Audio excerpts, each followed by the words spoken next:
Hi, folks. Welcome to another episode of Film Study. This is Ken McCusick, and we continue with our expectations series today, talking about two Ravens players, one offense and one defense. Today, the two topics of our discussion are DeAndre Hopkins and Beau Brade. Joining me to do that is Dan Ebrahimi. Dan, how are you doing? I'm doing great, Ken. Thank you for having me back. Your third year doing this. You're one of the real veterans, a guy who's done this show, this expectation series pretty regularly.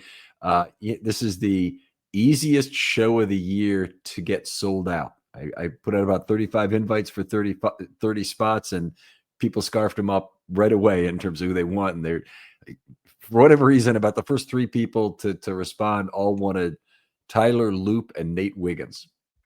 So the early bird did get the worm in that case. But in your case, you always seem to stumble into a really interesting player after the fact. You can tell us a little bit about that. And then Beau Brade seems to be a guy who might have more meaning than maybe was originally thought this year. Absolutely, yeah, and I think this is going to be a popular one, Ken, because Beau Brade is a Maryland Terrapin. I myself am not a Maryland Terrapin, so I'm very excited to be talking about Beau Brade. Really, as you mentioned, this one is so interesting now with the unfortunate news that Ardarius Washington is going to be out for this upcoming year after getting hurt during conditioning. I believe it was his Achilles that he tore. Mm-hmm. So obviously really unfortunate for Ardarius Washington. He figured to play a huge role in the defense again this coming season.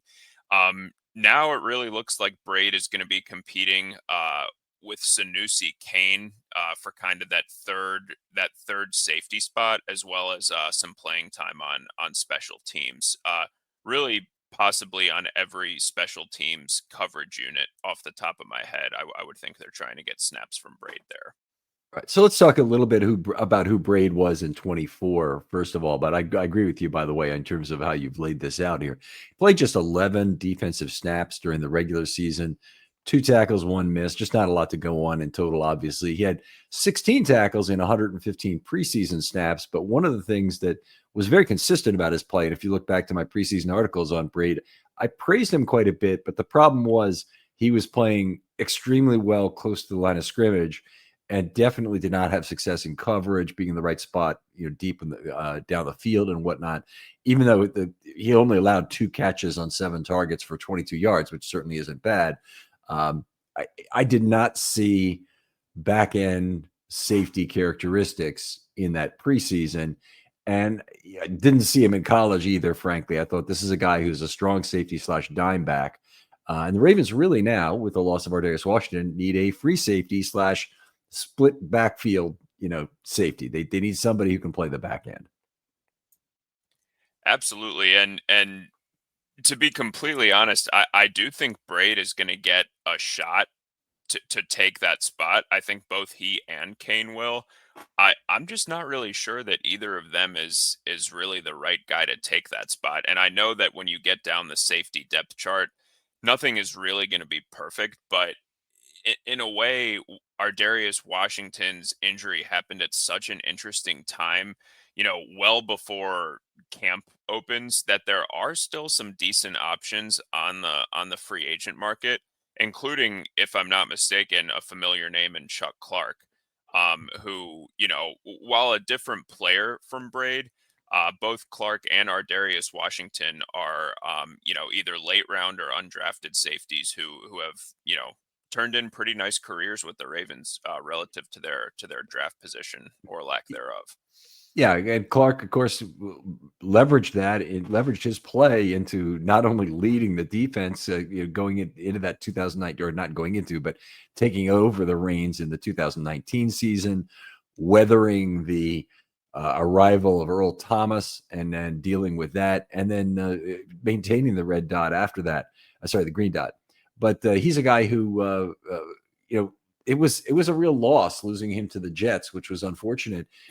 He didn't play as well with the Jets, and he was hurt for a full season. And he's available now, and honestly, he's one of those guys. I don't think he'd let the Ravens down playing on the back end and being way out of position. I don't think he's that guy. I don't think he'd fail the Ravens in that regard. And in a lot of ways, he would be ideal if he'll play for the vet minimum. to be a guy the Ravens would bring in. I think that's one of the. I think they're looking for multiple things. I think they're looking for somebody who'll play for the vet minimum. I think they also would love to have this dealt with on a multi-year basis. And for that to happen, they got to use the developmental time available to them. They're not signing this guy, before week 4 or something. They have the entire offseason to work with this new player. And it can be a guy who's a year one, a year one player, but who's not a rookie, who's been on somebody else's practice squad last year and is now available to be signed, not under any futures contracts. I mean, there's a lot of guys like that are floating around. One name I'll toss out there, who I know he's going to be playing in Canada. We're actually going to have a little talk about Canadian football coming up. Would be a Jeremy Lucien, who was here 2 camps ago for the Ravens. Would be a guy who they could get. I'm not saying Jeremy Lucien is the only guy by any stretch that they could get in that regard. There are 20 Jeremy Luciens probably out there who might make a good half-field safety. The Ravens just got to pick one that's really some good. I think they learned, at least I hope so, from last year's acquisition of Eddie Jackson, that there can be cheap players, but there's no cheap roster spots. Absolutely. And yeah, Lucien was definitely a camp and preseason darling. It's funny. I thought that was much longer ago than 2 seasons, but yeah, I think it'll be interesting looking at what direction the Ravens do plan to go in. One thing, obviously, I know you're considering, Ken, this is always on your radar, is if they were to bring in a guy like Chuck Clark, who really wouldn't be playing special teams, he would just be filling in on the back end there. I don't really see them keeping Kane and Brade, and I think that they probably should, given as you mentioned the loss of their key special teamers, really guys who had been there for what seems like a while, and Board, Welch, and Malik Harrison. That this is going to be a pretty new looking special teams unit this year. Okay, now Clark made his name with the Ravens as a special teams player. I'm not sure why he couldn't move back to being a occasional back end safety, because he basically had the Geno Stone role. Think of it that way. He'd be coming in on third down when or whenever the Ravens are out of their base defense and they want to move Hamilton up to that slot corner position, for example. If he's playing, because of that 50 to 70% of the snaps, he's eligible. I don't see any reason why he wouldn't play special teams. Okay. Yeah. I may have been selling him short. To be honest, I honestly just thought that he may be a little bit too up there in age at this point to go back there, especially coming off of I guess his big injury was 2 years ago now. Right. And to be totally honest, I didn't follow him super closely on the Jets this past year, but yeah, I think it'll be the Ardarius Washington injury just adds such an interesting wrinkle to this safety spot, because I think all of us are really optimistic about Starks, but I am really wondering if, it's going to be like his college career when he started on a national championship defense as either a true freshman or a redshirt freshman, if I'm not mistaken. Is he going to attack the learning curve the same way in his rookie year in the NFL? I hope so, but I think just, I think having a contingency plan in place would not be a bad idea. Okay.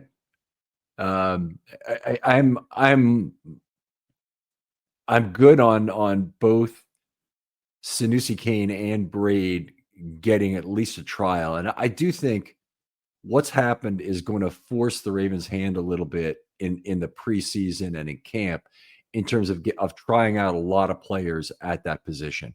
The one guy who I don't think needs time at that position to feel it out more is Kyle Hamilton. I think you go ahead and you move him up to the other positions you'd like to play him at, big nickel, dime back occasionally. And I think you leave the back end to Malachi Starks to really learn the Ravens system, to whoever they want to bring in as a second guy. Now, that's going to be Hamilton back there sometimes in camp, I know, but they really need to get some number one reps to players like Kane, Brade, and whoever they sign to make sure that they mesh with the unit and are possible options. One thing that's really hurt the Ravens the last couple of years is they go into the season with exactly the number of safeties they think they need, and then they lose one in a game situation or a game, season or a game, and they lose one in a game situation. All of a sudden, that forces their hand to move Hamilton back to the back end. That's just such a big loss, and he's such a significant factor. I think if you have packages where you want to use 4 safeties, I think it means you need to activate 5 safeties for those games. If you have safety packages where you need 3 safeties, then I think you need to activate 4 for those games just to make sure you don't lose that value of the flexibility of Hamilton. Absolutely. Yeah. I mean, that is some effective risk mitigation planning for sure. All right. Well, let's talk about Beau Brade in terms of what we need to see from him that's like a little bit different in 2025. Um, to me, this isn't necessarily really different because he did play plenty in the preseason last year, but availability is very important. And this happens with a lot of wide receivers and a lot of defensive backs get soft tissue injuries. And he's got to be extremely concerned about avoiding those. You can lose your roster spot just like that if you lose playing time in camp in the preseason due to soft tissue injuries. Oh, absolutely. Absolutely. Staying available for him is going to be crucial, because if he is available and active on game days, he's going to be getting snaps for sure. Whether those are going to be on defense obviously remains to be seen, but I don't see any scenario at this point where he's not active for most special team snaps. Right. He could be inactive for a game, but you're saying if he's active on game day, then he's going to be playing a ton of special team snaps. Completely agree with that. Yeah. Absolutely. Um, free safety, playing the back end on a split field basis. We saw from Geno Stone, and he relied very heavily on his instincts. That's what the position demands. It doesn't really demand outstanding speed, which is probably a good thing for Brade. He's not the fastest guy, certainly in the Ravens secondary. That's not terrible. He'll be a guy who can play the position well, if he can hone his instincts and try and read the quarterback better to figure out which route he is best suited to try and impact. So it's not an easy position, certainly to be able to figure out, but on the other hand, a position where there's no physical limitation he has that should hold him back. He, in a lot of ways, he's built completely like a strong safety at 6 feet 209. And he's a very big safety, much bigger than Starks, for example. And that should help him be the tackler that they need on the back end. But I want to see him be more than that. I want to see him be in the right place at the right time in coverage.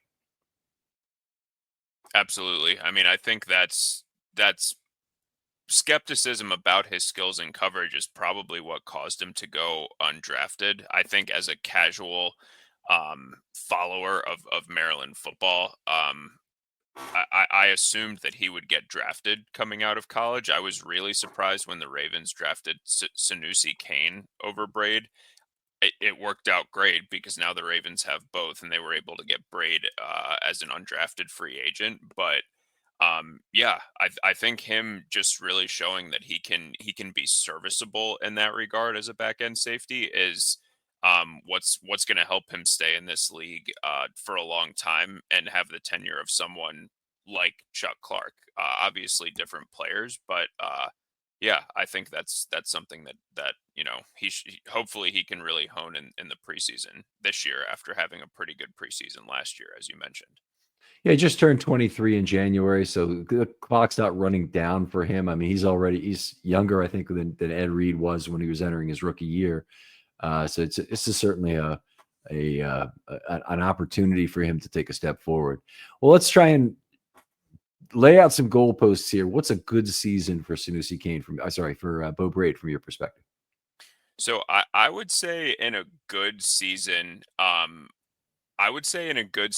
he's activated for 15 or 16 games, meaning so that means he's probably healthy for the whole season. He's activated for all of those games, and then he's proven to be a key contributor on special teams, and then plays more than 11 defensive snaps. Frankly, maybe he's not a consistent contributor on defense, but as you mentioned, it's only his second year. He just turned 23. I would like to see a step forward from him on defense. I will say I did not think his chance to make the team was particularly high before the Ardarius Washington injury, but I think that's changed. The Ravens now find themselves, instead of being one safety short, now two safeties short, and I think the pressure is going to be very high for them to try and find a serviceable back end or dime player from Brade or Kane for the packages they want to have, and they're playing it a little fast and loose, honestly, to go in the season. Even if they get a veteran, if they're short a back end guy. So what I'd say is that he stays healthy for the trial as a free safety and split field guy. Excuse me. And then he notches up his special teams play to be a quality core player because he'll be in all the units, particularly with a kickoff return emphasis. I think that'll be important. Absolutely, yeah. On kickoff coverage and kickoff returns, I see Brade being a huge part of the Ravens' plans there. I honestly kind of see him almost teaming up with Kane in a way. I don't know if I have some kind of weird buddy cop fantasy there for what I envision from Kane and Brade moving forward. I just envision both of them being really important to those units with the loss of those key guys in Harrison, Board, and Welch. I don't know, frankly, I may be wrong on this. I don't know that the Ravens can really afford for either of them to not be a big special teams contributor. So that is kind of where I'm focusing more for Brade. Well, they certainly have to find their special teams players. And the other requirement I have basically for any special teams player this year is that they also have to be able to make a contribution to either offense or defense. So they've got some guys who make sense. LeJohntay Wester will be the return man, and he figures to make an offensive contribution. I'm thinking Tez Walker, if he's active on a weekly basis, will be a guy who contributes on special teams. And then there's some guys who are in a lot of trouble because they're not special teams players in terms of how much they contribute on defense or offense. And David Ajabo is at the top of that list as a guy who doesn't contribute much on special teams. He's on the field goal block unit. That ain't enough in and of itself. So he'd have to be a really good pass rusher for that to be all he did. And he's just not there yet in his fourth year and whatnot. So I had a little more for Brade. I think in the good season, the Ravens acquire another deep safety and possibly two more to deal with the possibility of injury. And we don't see Brade play the entire season. Now, that's still, I still think this could be at the 60th percentile where I'm thinking right now is that Brade is at the top of the practice squad, is available for elevations, makes the team at some point later in the season. And then once he does, he should be a relatively regular activation, but he could very well be a guy that is his first three times he plays in a game are as practice squad elevations. The Ravens wait for depth to settle out as it is wont to do. And they have have a roster spot made by some sort of injury where Brade finally makes the team. I could easily see that kind of a season. I don't think that necessarily be a bad thing. I don't really believe that there's a bunch of teams waiting to claim Beau Brade if the Ravens cut him. I also don't think he has any trade value. So I think you do the best you can with this player, and it could be a very good season for the team if he's never needed on the back end. I mean that alone is probably a very good thing. But if he is needed, it still is a very big possibility that it might be from starting on the practice squad, getting elevated to the roster at some point, and then hopefully being ready to do whatever the Ravens ask him to. Absolutely, yeah. If he ends up being kind of just a stash candidate, and maybe like you're saying, doesn't get that much playing time until late in the season, and then we just kind of do this song and dance again next year. I as a Ravens fan, would sign up for that. And I know Beau Brade probably has higher hopes for himself this season, but that would be a really good situation for the team, I think. Yeah, yeah, I agree. He would get credit for the year of service at least Yeah. by being active for hopefully a handful of games here. So hopefully it wouldn't cost him too much. But obviously he does want to be on the 53. He wants to be making real NFL money and not practice squad money. I mean, just in the most practical sense, that's a big deal to players. Let's move on though and talk about what a great season is for Beau Brade. Absolutely. So I think in a great season, it's obviously everything I said before. He has to stay healthy. He has to be activated for probably every game in this situation. And then I think I still do focus more on special teams for him, even in a great season. I would just say that he kind of gains that reputation of someone who, when the Ravens go on kick coverage or yeah, probably mostly on kick and punt coverage, you're just happy that he's out there. He kind of gives you that feeling of security. I really do think that is what I'm gonna look to him for the most. And then on top of that, I would say he just does gain some run on defense and doesn't screw up too bad, frankly. And for a young undrafted free agent like Braid, that's a big ask. But in like a 90th percentile season, that's kind of what I would hope for from him. Okay, fair enough. I set my bar at the 80th percentile, so I'm probably going to come in a little lower than you. In my great season for Beau Brade, he makes the 53. His quality special teams play makes him indispensable, and he's a regular activation on game day. I don't think any of that is secure because, I mean, they have to find 5 players each week to deactivate essentially, and that can be tough to do.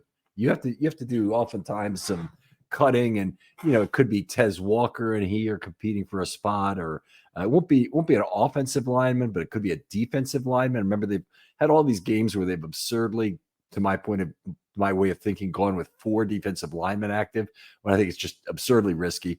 I mean, there's those kind of players on the margin. David Ajabo could be a guy this year he's fighting for activation time with, and he could win that sometimes, but it's just not a sure thing, and that's why I think this result is really very good for him. I think he gets the camp preseason trial, and it indicates that he's ready for some safety play, either on the back end or as a dime back, and we might see him at either of those spots. I think the Ravens have potentially some weakness at the weak side linebacker spot on passing downs with Teddy Buchanan that they might want to try and putty over. Buchanan wasn't a terrible coverage player in college by any stretch, but he also he could be a guy that doesn't make it at the NFL level. So we'll see how that works out. And they already have shown an indication they don't really think Trenton Simpson is the guy in terms of coverage. And he had a reputation coming out of school as pretty good. Like, he might be a good coverage guy. Last thing for Brade is that he meets the Ravens standard of a primary special teams player who could step up on defense if needed. And that's something he really didn't accomplish in 24. He wasn't ready to play defense. He was ready to play special teams. And hopefully we see just a little bit more from Beau this year. Absolutely. Yeah, no, I think that's a very fair assessment. And yeah, not diving in too deep on Teddy Buchanan, but as long as he's better than Kenny Young, I'll be happy, because that was my immediate post draft Ravens comp for him. All right. Well, that's a shame. It might just be, the body type and the West Coast linebacker, not actual West Coast formation. Just coming from, I believe Kenny Young was UCLA and Buchanan's Yep. Cal. Yep. So yeah, Young ended up being a not terrible player briefly with the Rams, but Yeah. when your GM goes out of his way to talk about what an idiot you are and make it very clear who's talking about dumping an ice cream cone on his carpet, it's something that that's not a reputation you want to carry with yourself in the NFL.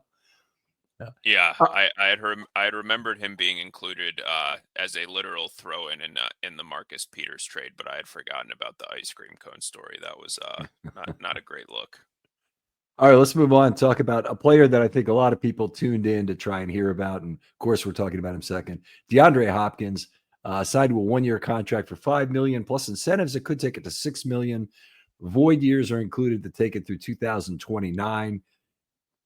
I think that's a mirage for folks. He's not going to stay with the Ravens for probably more than 1 year. It's conceivable that he'll be a 2-year Raven, but the Ravens have a lot of developing wide receivers that I think the good answer for a DeAndre Hopkins season for him as a player might be very different from what's good for the Ravens. Absolutely. Yeah. No, this is a really interesting one. I will come out and say I am very biased on this. I have been a huge DeAndre Hopkins fan for, wow, over 12 years now, which feels really weird to say. I was pounding the table for the Ravens to trade up for DeAndre Hopkins in the 2013 draft after the most recent Super Bowl win. And I'm probably wrong on draft predictions a lot more than I'm right. But I think if the Ravens had done that, it would have avoided the Matt Elam experience, and that those immediate post Super Bowl years would have been a lot different and a lot better for Joe Flacco. How many spots would they have moved up? Where was he drafted? So he was drafted 27th by the Texans, Okay. and the Ravens were obviously picking 32. 32nd. Yeah. So I mean, conceivably, if they moved up, I don't know, between 6 and 8 spots, they would have been able to draft him. And that draft class, I mean, now you can really look back on it completely, was really, really bad. Just Hmm. very minimal talent. So really the worst one in recent memory. So I think that was a prime year to trade up. I don't think they would have had to give up that much to do it. And he was just kind of someone who very mysteriously fell in that weak class. I think Tavon Austin went very, very high, maybe pick 8 or 11 somewhere in that range, and obviously was an electric college player. But DeAndre Hopkins was the mold of the all pro receiver that he ended up earning 5 times over in his career. I do. One of the things I remember about DeAndre that was just part of his time was his time on Hard Knocks with the Texans when Carly Lloyd came in to kick field goals against Vince Wilfork. Do you remember that? And then he really wanted to go over and meet Carly Lloyd very badly. I don't remember that, but I remember from Hard Knocks when he went up against D'Angelo Hall, and that turned into a viral YouTube clip because DeAndre Hopkins was just out there absolutely destroying Hall. And Hmm. I don't think Hall made the Hall of Fame, but I mean he was a franchise corner for years, so that was a pretty cool accomplishment for Hopkins. All right, very cool. So Hopkins will be 33 in June. You know, in some ways, he represents the old wide receiver treadmill that the Ravens have had. But this is, I feel good about this signing, and very different from a lot of the past ones well, so too many to name. But the most recent one that I really hated at the time was Odell Beckham, and it was just possibly the right player at way the wrong price. In Hopkins' case, I think it's likely the right player at almost certainly the right price. So you're not or likely the right place. Let's put it on the same level in both. He's not going to completely ruin the Ravens salary cap in the future. They're paying for most of it now and obviously in 2026 when these void years come due. So they are front loading or backloading a little bit of it, but he's also not a guy who's going to come in and displace Bateman or Flowers. And I think unlike Beckham, he understands that he's not here to be a guy who's going to take a ton of snaps. I think they've probably had discussions about him about some very key factors about what they want from him as a player, both in terms of how often he's on the field and also coming back as a run blocker into prominence, something he did well early in his career, and he's been absent from his game the last few years. Yeah, yeah. I mean that's a great point. I think setting expectations is definitely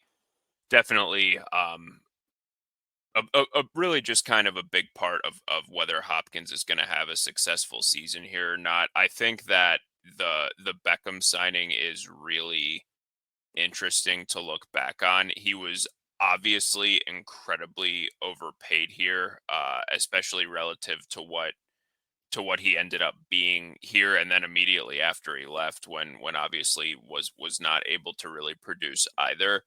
Obviously there were some extracurriculars there. That was, we the Ravens probably paid him more in order to entice Lamar Mhm. into re-signing. I think that was kind of part of the calculus back then. But yeah, I mean, I think it's fair to say that Hopkins definitely has a reputation as a team player. Early in his career, the quarterbacks the Texans were throwing out to with him. I mean, some names that come to mind right off the top of my head are Matt Schaub and Brock Osweiler, and I have very vivid memories of Hopkins going into press conferences, defending some incredibly lackluster quarterback play, and that just kind of really stuck him in my mind as a team first guy. That is really good because wide receivers, they can turn on their quarterbacks pretty quickly. He's Absolutely. And yeah, he I mean he's been on some really good teams too. He played on 4 division winners in Houston and 1 in Kansas City. Obviously probably wishes there was a little more postseason fruit born from that, especially before last year. But really has individual success, like I said, as a 5-time All Pro guy, and then Houston wasn't exactly a winner before he got to town. So he built a great rapport with Deshaun Watson before that spectacularly blew up, and then he has hopped around to 3 teams since he left Houston. But yeah, I think this is a smart signing. I do. I was definitely a little bit concerned about it at the time. Certainly not because of the price tag. I think I did have dreams of Cooper Cup possibly coming to the Ravens at the right price. That obviously didn't happen. He went home to Washington State to play for his Seahawks. But yeah, I'm definitely coming around to this signing. all right. I mean, Hopkins, a guy at this point who lives off his route running, his ability to use his size, box out ability. In 2024, he didn't have a bad year. Of course, he's playing under fairly favorable circumstances, but 7.6 yards per target is a little bit low, but that's what happens to possession receivers as they get older. A 70% catch rate was just a tick off his career high, as was his 60% success rate. Now, you can put a lot of that on Mahomes, but he definitely had a solid year in terms of moving the chains. Was a good possession receiver, both Tennessee and Kansas City after leaving Houston. But it has been 5 years since he's made a Pro Bowl. That was last happened in 2020. And you kind of hope that receivers understand that point in terms of their role with the team. I think Hopkins probably does. I think if I look back at Des Bryant, I don't think he got it at all. I don't think Deontay Johnson gets it now. There's a whole bunch of receivers who are like, this isn't working for me. I need to move on. You're not getting me the football. And I don't think those kind of receivers who are, basically they're most concerned about their next contract. I don't think those receivers are ever going to do well with Lamar Jackson, but with the Ravens, I should say. If you're looking for a better way to unwind, focus, or even get a good night's sleep, listen up. Let me tell you about Mood, the online cannabis company that's changing the game when it comes to functional gummies. They've crafted a whole line of federally legal THC blends designed to help with everything from stress to sleep to mental clarity and even some spicier needs if you're into that. Now, what makes Mood different? They go beyond just THC. They pair it with herbs and adaptogens to create targeted effects that you won't find in any other dispensary. And every gummy is made with pesticide-free, small farm American cannabis, so you're getting quality that you can trust. I've tried their sleep gummies, and let me tell you, it takes about 15 minutes, and I'm out cold, no grogginess, no weird side effects, getting some of the best sleep I've gotten in my life when I take one of these gummies. And if you need a mood boost, there are Epic Euphoria gummies, game changers. And right now, Mood is giving listeners 20% off their first order by using the promo code RAVENS at checkout. So head on over to mood.com, find the perfect gummy for whatever life throws your way, and don't forget to use the promo code RAVENS to save 20%. because the offense is centered around Lamar Jackson. It's not centered around who's the target. It's centered around how does Lamar Jackson distribute the football most effectively. And they don't ever have a WR1 guy anymore, at least not during the Monken era. Absolutely. Yeah. I am confident that Hopkins is going to be a more successful veteran receiver than some of the recent experiments, namely Beckham, Bryant, Deshaun Jackson, certainly Deontay Johnson. But yeah, I think a huge part of playing in this offense, as you mentioned, centered around Lamar, is knowing that the volume may not always be there for these guys, but for someone like Hopkins, the biggest thing about him, and I know this is a little bit of a cliche, the defense has to account for him no matter what. He's DeAndre Hopkins. He's a great route runner, as you mentioned. He can go over the middle and move the chains. If you throw it towards him, he's very, very unlikely to drop it, which is a huge plus. So yeah, I think this is a really good marriage between team and player at this point. And yeah, I'm excited. I think he played 10 games for the Chiefs last year in the regular season, and he finished third on the team in receiving yards, tied for third. He actually tied with Noah Gray, but I think that's about right. He was behind Kelsey and Worthy. Patrick Mahomes was throwing him the ball, and there were a ton of injuries that kind of helped elevate him up the depth chart. That's obviously a big reason why they got him. But yeah, I think that this can be a really, really good fit for him. So some of the things I want to see from him in 25, I want to see ability on extended plays. I think we certainly had some of that with Mahomes in terms of ability to get open late. I probably want to see increased per snap productivity with a quarterback like Jackson. I think he has the chance for it. He doesn't get a lot of garbage targets, that he gets targets that are of high quality because they're selected essentially as with the run as a alternative at the time. So one of the great things about Lamar Jackson is he doesn't really have a check down guy a lot of the times because his check down is taking off with the football. You can think of that from the receiver's point of view as well, is you might end up with less craptastic contested targets because Lamar Jackson is going to try to run for the first down if that's his alternative to throwing a ball into traffic to try and make a completion. So hopefully avoid some marginal targets that way. And then the biggest thing I want to see is enthusiastic run blocking. I want to see him leading that wide receiver room in terms of dictating that everybody be a good run blocker. They've got one of the best run blockers in the entire National Football League among wide receivers in Tylan Wallace. I'm sure he'll get playing time because of that this year, because he picked up a huge snap share at the end of last season when they really needed it from him, and he did very well. But Tylan Wallace does not have the gravitas as a leader by example. And it always rings a little hollow when the coaches talk about, you see this guy over here? He's trying to block all the time. And, that's why he's valuable. If you guys do that, you'll get a better chance. And every other receiver in that room is thinking, look, if I catch the football, I'm going to get paid. I'm not getting paid for my run blocking.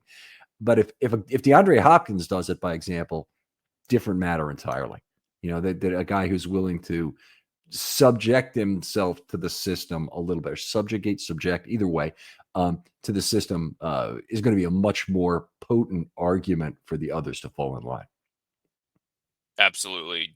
Definitely a big lead by example situation. And especially, I mean, I think run blocking from receivers is always important, but in this offense and with this quarterback and Lamar Jackson, it is going to be amplified a little bit. Still a relatively young receiver room, not super young, not like the Green Bay Packers lately, but still pretty young, and a lot of guys who figure to be somewhat impressionable. And yeah, DeAndre Hopkins setting the tone with by going out and really putting an emphasis on run blocking would be great. I also wanted to add, I think that sometimes when an acquisition like this is made, we tend to think about sort of what the surroundings are supposed to be. We tend to immediately jump to Hopkins as the third receiver behind Flowers and Bateman because that's what it's supposed to be. I also like to think about what Hopkins would be like if he is elevated up into that excuse me, into that Mhm. number 2 wide receiver spot should Flowers or Bateman get hurt. And I I wouldn't be comfortable with that per se because that's asking him to do a lot, but I would be more comfortable with him in that role than some of the other older receivers that the Ravens have trotted out in recent years that we mentioned earlier. Yeah, I'll buy that. I mean, I think he could step in for Bateman at the X if that's what was required of him. He has the route running skills to make use of that space budget. I'm It's not the optimal solution. It just isn't. And frankly, I think one of the things that Hopkins gives you in his current state that adds marginal value to who he actually is as a receiver is that the other team isn't really sure where he's going to line up. And that might mean you have a slot corner on him, or you get a matchup differentiation that really favors him in terms of height and length in a way that you might not otherwise be sure to get. But Hopkins, the big slot receiver, is dangerous. I think, this is a fresh legs offense. I keep making that point, basically show after show among these types is that there's eligible receivers could change as much as they ever have for the Ravens or more on a down by down basis. I think that one of the things that Monken will try and do is really tire out opposing defenses by continually switching up the eligible receivers. And defenses get very frustrated with that on long drives. Very frustrated. You can be running the football every time, but if you've got guys who are coming in fresh, and even the wide receivers, you have Tylan Wallace is on 2 plays out of 3 or half the time, and he's making good run blocks because he's well rested. That's frustrating to a defense too. It's not just the fact that, and they'll never admit it. They'd rather be boiled in oil than admit that, well, Tylan Wallace is right on top of me in level 3 because he was too quick for me and he was this. And, but it is extremely frustrating, obviously, to in general be tired out by an offense, but it's not just the defensive linemen who suffer. That is my point. That's a great point. And to your point, I hope Todd Monken is thinking along those lines too. I think that's part of the reason why they brought Tylan Wallace back. You know, he's shown some big playability these past couple years with a huge clutch. I believe it was a fourth quarter touchdown grab against the Bengals this past year in a crucial divisional win. And then obviously a walk-off punt return touchdown in overtime against the surging Rams 2 seasons ago. So I totally agree. I think trotting out fresh receivers is going to be really helpful. And Tylan Wallace, Tez Walker, both of them are going to play big roles in that. I think Tez Walker's rookie year was interesting. Definitely struggled to stay on the field, whether it was health or getting activated. He had that one really memorable touchdown catch. I can't remember who that was against, but yeah, you hope the addition of DeAndre Hopkins opens it up for guys like Walker and Wallace. That's a really good point, by the way, because um, I guess let me put it in question format. Let's do it this way. Would it be a bad thing if DeAndre Hopkins lost his job? You talked about him moving up. Would it be a bad thing if he got outplayed by Tez Walker or LeJohntay Wester such that he lost snaps?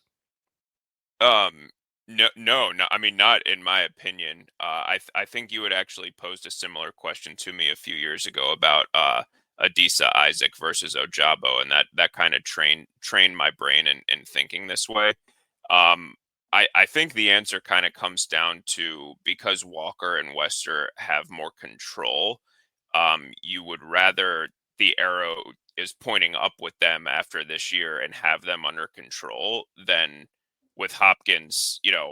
If he has a great year, that's great. That's why we signed him. But we're not guaranteed to have him next year. He's only under contract for this year. So yeah, no, I would agree. And Tez Walker was a really interesting draft pick.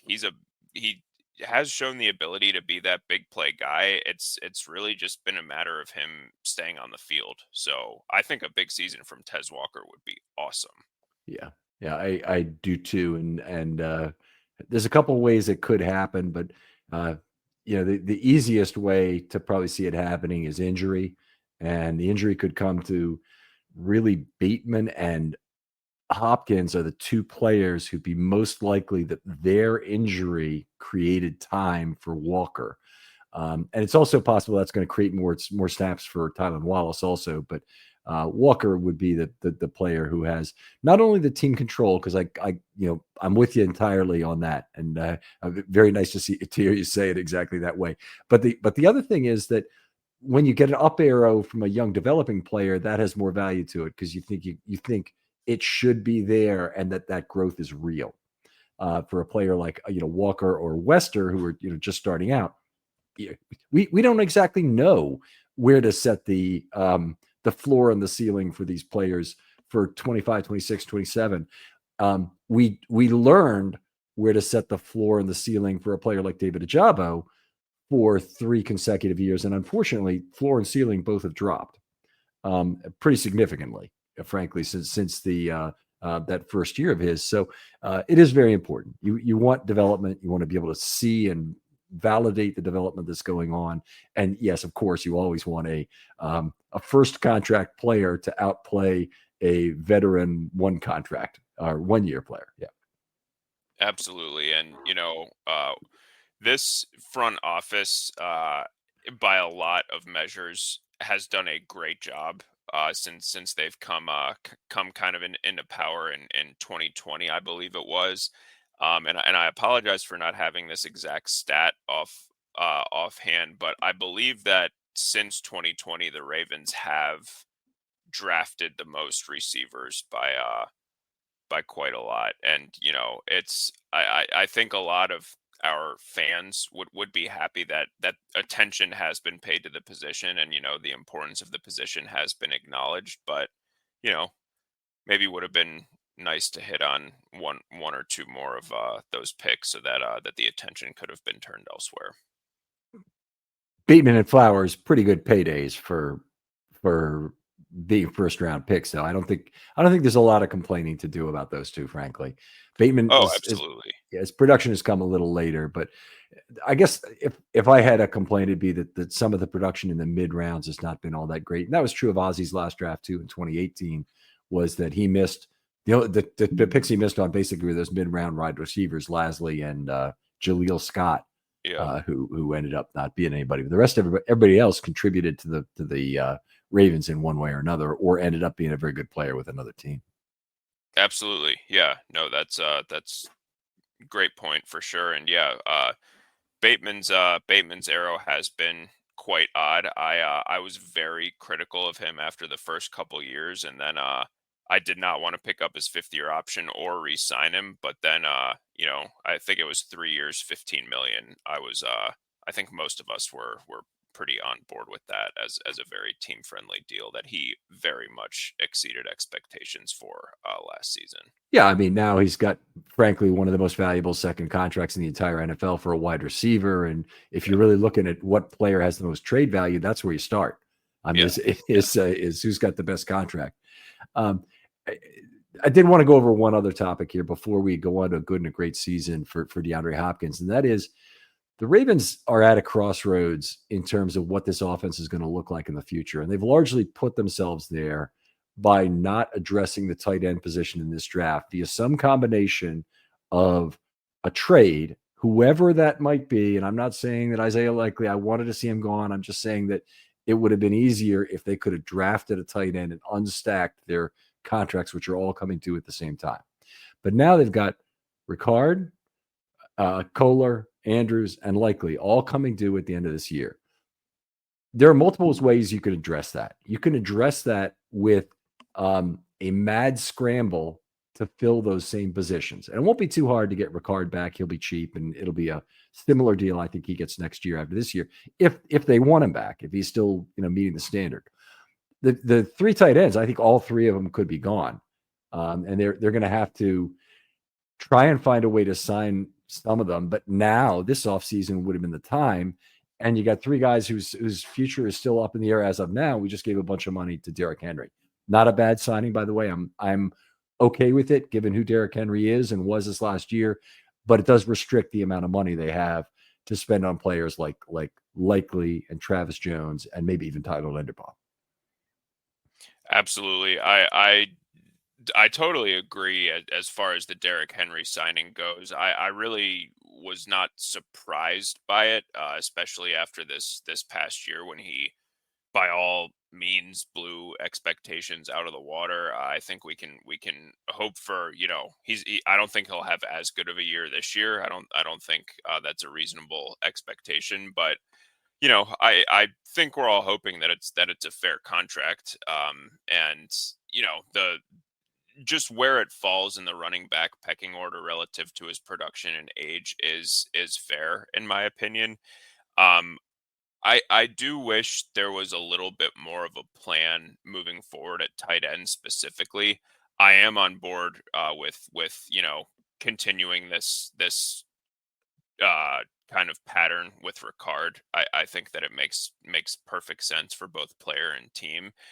I think at tight end the issue is pretty complicated at this point. I am a big Charlie Kohler fan, just as a fan of a fellow Big 12 team. He was awesome in college, and I would kind of argue that he hasn't really gotten the chance to show that in the NFL. Obviously, if he was showing it in practice, they would have found a way to get him more targets. But I kind of just keep going back to the fact that Likely and Andrews can't really coexist. Um, that's just been my read on the situation. I think that that Monken has really struggled to work them into the offense at the same time. I would have liked to go forward with one of them this year. Um, I would I would have preferred going forward with Likely, but you know, trading one of them would have been much more to my preference. Obviously, Likely carries more trade value coming on a rookie deal, but they are going to find themselves, no matter what, in an interesting position at the end of this season at the tight end position. It is something they could still make a move at the trade deadline. I'm looking at the Ravens schedule, and the front loading of it is if they did get off to a really bad season this year, really bad start, they might not consider themselves out of it no matter what at the trade deadline, but they could make a trade of Likely or Andrews at that point, given that they're in their final weeks of their current contract. But what I'm really talking about now is something that's slightly different. I didn't get a chance to set this up all the way. The Ravens have a chance to reshape the offense into more of an 11 offense for 26 and beyond, and go to a one tight end system. So if they lose, let's say, both of the big tight ends, they re-sign Ricard and maybe they re-sign Kohler as well. So they have their inline guy who could maybe do more. They have Ricard again. They draft another tight end, and it'll probably be one of their higher draft picks goes to tight end if they're going to go that way. And then they move forward in 26 as more of an 11 offense. They'll do, much more spreading of the field. I think that option is available to them. I think they know it. And I think that it's a consideration for how they move forward. I totally agree. I think that in that specific scenario where they lose, where they lose the hybrid in this equation in Isaiah Likely, who is kind of a tight end in a wide receiver's body, or vice versa. I think either way that makes sense. I think continuing forward with 11 personnel, and I can envision them very easily taking another tight end in the third round, kind of in that Mark Andrews, Sam Laporta mold, who had excellent production in college, is a good blocker, but you don't know if he's going to be a great one, and can just spread the field with a high volume of targets, and you just roll forward with him, Kohler, and Ricard. I I think that is a good plan, and I can easily see the offense going that way because spreading the field with Lamar and Flowers is that's a great way to spread defenses out and attack. Yeah. All right. Well, let's go back to DeAndre Hopkins for a minute. What to you makes a good season for DeAndre Hopkins? So with Brade, it was about availability and special teams play. With Hopkins, it's for me probably going to be mostly about availability for the reasons that we talked about earlier. Him being available means that guys like Wallace and Wester and Walker aren't totally needed, but they're kind of put into a favorable position to contribute when called on. So I would say that Hopkins being available, he is a pretty he has a very healthy track record. I know that he was suspended at one point, but other than that, I think he's only played fewer than 15 games in a season once. Um, so him staying healthy shouldn't be that big of an ask. Kind of the opposite of the Jadeveon Clowney situation, where he had a lot of trouble staying healthy before he came here. I would say him staying healthy, probably staying in the same yards per target range. Last year he was at 7.6, as you mentioned earlier. Obviously, I would like him to improve on that. We'll see how that goes.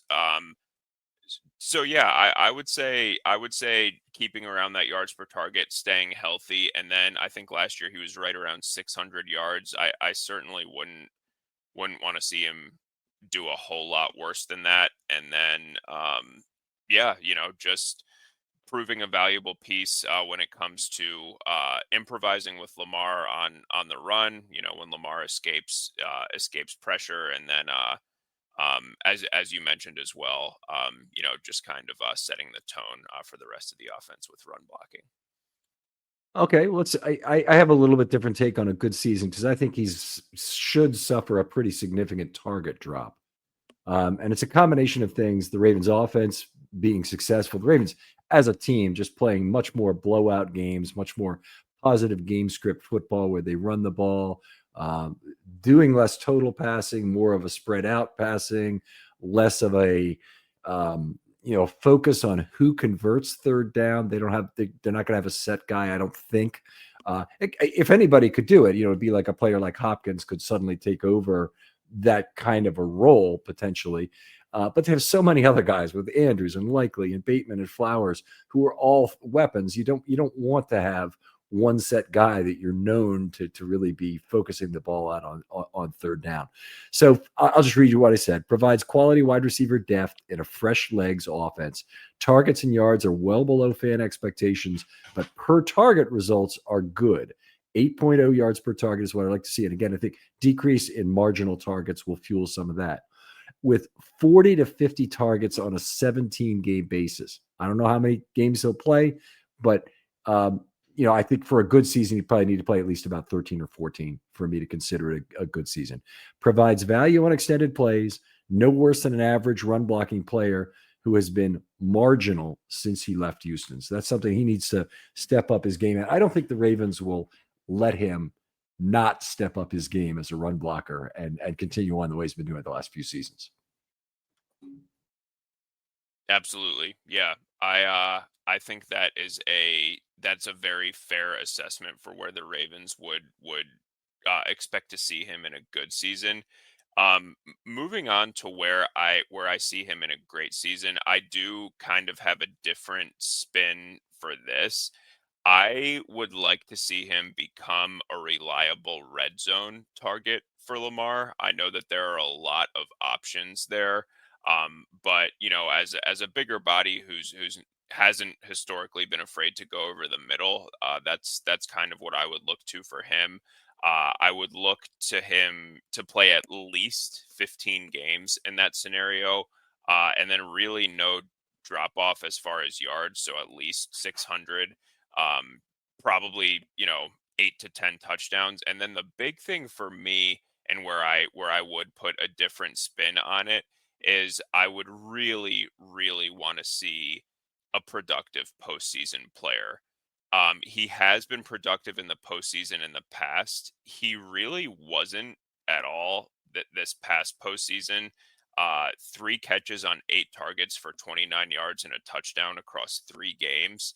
I don't think anybody, at least anybody in their right mind, would point to DeAndre Hopkins as the reason the Chiefs lost the Super Bowl. But but if that had been a close game, I think that the spotlight would be on him a little bit more for not having a better postseason, because you could certainly argue that that's by far the main reason why the Chiefs brought him in last year. I don't remember exactly what they gave up to get him from Tennessee, but they didn't have him in mind, to win the division. They knew they were going to do that in all likelihood. They got him for the playoffs, and in that regard, he really didn't fulfill his end of the bargain. Yeah, that's a really good point about that. I didn't look at the postseason. I'm gonna push back on one red zone component. I we look at big bodies that occur on the Ravens. The Ravens do have one or maybe two, if you want to include Isaiah Likely in this group. Big body. I'm really thinking of Andrews. That's a big threat in the red zone. But the Ravens don't need big bodied threats because basically Lamar scans left to right, looks for a vector to throw a football directly, and waits for separation to occur by extending the play. And he can afford to do that like pocket passers can't. Pocket passers throw a lot of fade routes into the end zone. We saw that a lot with Flacco. Develop good touch on throwing it to that back right side pylon a lot of the time to try and find somebody. Lamar wants to see the route break open, then wants to throw to space where his receiver is the only guy who could possibly catch it. And there's high probability he does.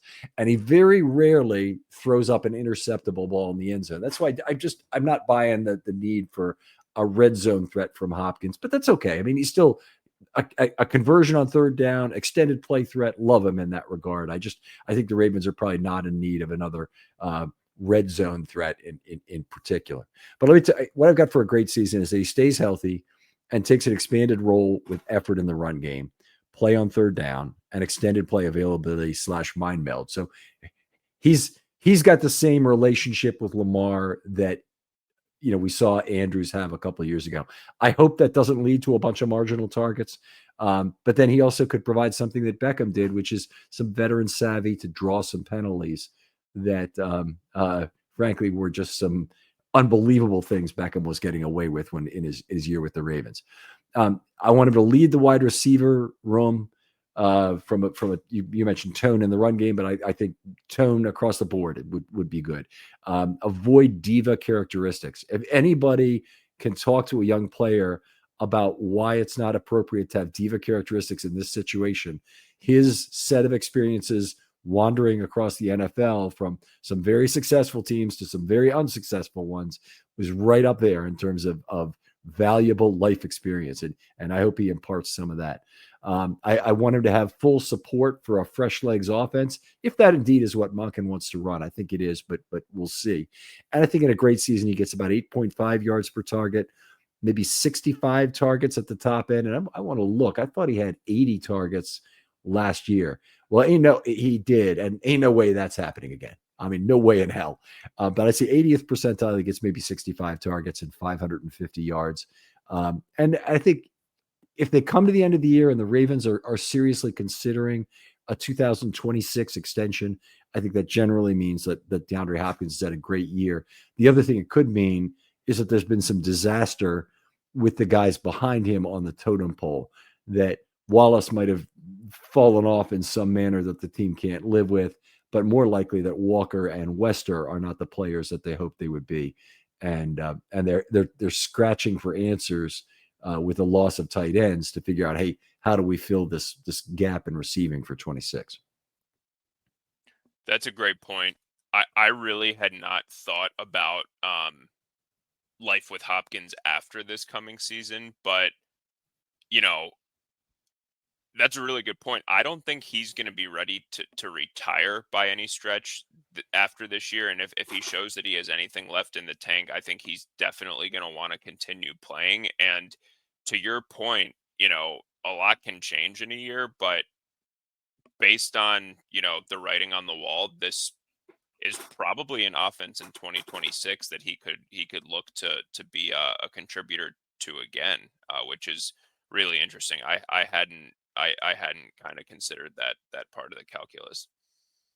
Looking back at Odell Beckham for I think my 65 target number is probably pretty reasonable. Odell Beckham in 14 games in 2023 had 64 targets for the Ravens. I just wouldn't see him being utilized more. And Odell was pretty productive on a per target basis. The problem is it didn't nearly meet the contract. And Hopkins, that won't be a problem at all if he has that level of production in that kind of target share. Yeah, absolutely. I think with Beckham, I don't want to say it was sort of destined to fail, because I think that's unfair, but coming in with that contract, and I don't know, it was just so weird, because when he had last played before joining the Ravens, it was with the Rams in the Super Bowl, when he was such a crucial member of that Super Bowl winning team, despite getting hurt uh, relatively early in the game. He managed to have, I think 2 catches for quite a few yards and possibly a touchdown. But yeah, that was just weird. It was an aging receiver coming off of a missed full season, and paying him a lot of money for 1 year, and I don't know. I think I think destined to fail is a little bit strong. I think most Ravens fans feel that team should have won the Super Bowl, and if they had, he would have figured to be a big part of that postseason, which of course he was not in the loss to the Chiefs. All right, Dan, always a pleasure talking football with you. I'm glad we had an hour here and change here to talk about these two players. Lots of the discussion about DeAndre Hopkins, a good amount about Beau Brade as well. And I think your points are very interesting in terms of how he might be used and the likelihood that he probably gets a chance given his importance on special teams to the Ravens. So if you just somehow came in on the end of this, and maybe that's due to some fast forwarding and whatnot, I think it's worth going back and listening to the Beau Brade talk that Dan made early. But Dan, tell us, where can people talk football with you online if they want to?